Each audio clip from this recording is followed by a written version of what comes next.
Yoyyaa nagaa keessanii maatiiwwan chaanala keenya bakka jirtan maratti nagaan koo sinaa qaqqabu. Har'as immoo waan ajaa'ibaa tokko walitti deebineetu jirra.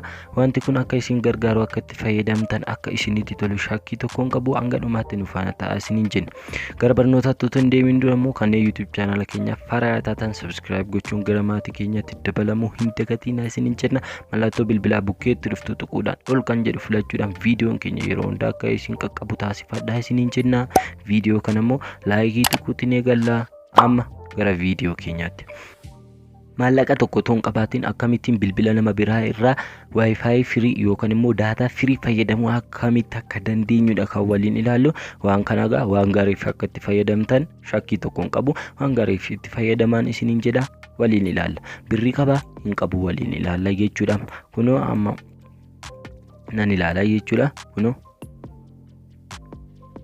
Kunoo birriin koo duwwaadha jechuudha. 03 qabaa jechuudha. Kunoo amma dhugoomseen isinitti agarsiisa jechuudha. Bilbila bukkeetti argitan kana irraati jechuudha. Gara bilbila isa kanaattidha jechuudha. Wifi free akkamittiin connect akka godhu jechuudha. Kanan isinitti agarsiisu jechuudha. Kana gochuufis immoo isa kana irraa wifi keessan qofa banattu jechuudha. Paaspoortii isaa fi wantoonni inni qabu guutuu qabdu jechuudha. Jalqaba waliin ilaalla. Kunooti gaa bilbila isa kanarraa gara bilbila isa sanaattidha jechuudha kan wifi dabarsinee fayyadamuu dandeenyu jechuudha. Kun paakeejii qabaa jechuudha. Kun birrii qabaa jechuudha. Isa kanarraa gara isaatti jechuudha.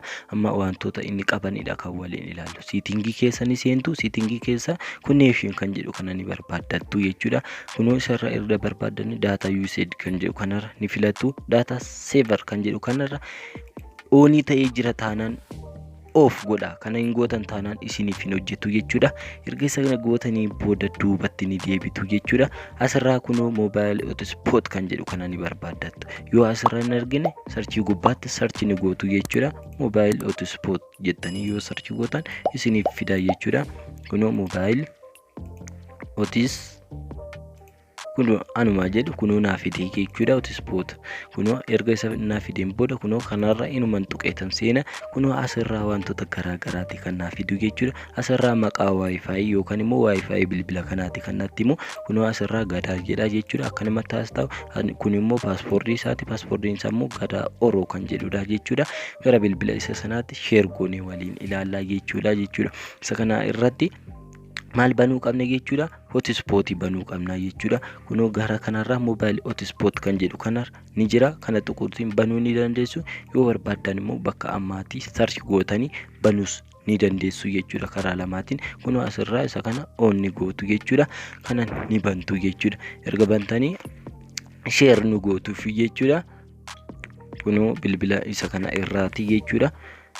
Bila isa kanarraa wanti guunnu ni jira jechuudha. Asirraa siitingii keenya keessa ni seenna jechuudha. Erga siitingii keenya keessa seenne wifi keessa ni seenna jechuudha. Wifi keessa erga seenne on ni goona jechuudha. Wifi erga on goone wifi nu bukkee jiru ni dhufa jechuudha. Kunoo gadaa kan jedhu bilbila isa sanarraa jechuudha. Ni tuqna jechuudha. Asirratti paaspoortii nu gaafata. Paaspoortii isaa itti guunna jechuudha. Paaspoortiin isaa gadaa oroo jedha jechuudha. Kunoo gadaa oroo connecting jedha jechuudha. Sana booda connect naaf ta'a jira jechuudha. Hin hojjetaa hin hojjetu sayyedu waliin ilaalla jechuudha. Kunoo asii kunoo notification na qaqqabaa jira. Ni hojjetaa jechuudha. Haala ajaa'ibateetiin kun amma fakkeenyaaf YouTube irra seenetan isinitti agarsiisa jechuudha. Hin hojjetaa fi hin hojjetu isaa mirkaneessuuf jechuudha. Channel kanarratti wanti dhara hin barsiifamu. Nu amanaa isiniin jenna. Kanammoo waan gaariif akka itti fayyadamtanii isin gorsina jechuudha.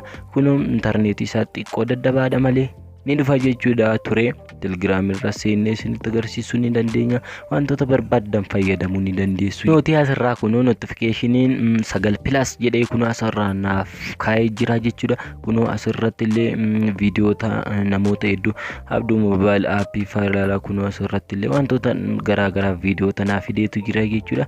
Asumaan illee gara chaanala keenyaatti goraati subscribe godhaa isiniin jenna. Warroonni YouTube keessa seentanii mirkaneeffattanii jechuudha. Karaa hedduu isinitti agarsiisuu ni dandeenya jechuudha. Fakkeenyaaf hamma Telegiraamii keessa seeneen isinitti agarsiisa. Kunoo amma Telegiraamii keessa seenetan isinitti agarsiisa jechuudha. kunoo telegiraamii koo keessa seenee haala ajaa'iba ta'eetiin naaf hojjeta. Kunoo notifikashiniinis naaf galaa jira jechuudha. Notifikashiniin meeqa kanaaf dhufe kunoo haala ajaa'iba ta'eetiin naa dhufe kunoo naaf galaa jira jechuudha. Notifikashiniin bifa ajaa'iba ta'eetiin naaf hojjeta jechuudha. Kunoo bifa kanaatiin bilbila nama biraa irraa gara bilbila keessanitti fayyadamuu ni dandeessuun isiniin jedha. Wanti kun gaa waan ajaa'ibaati jechuudha. Bilbila sanarraa hin hojjetu waliin ilaalla jechuudha.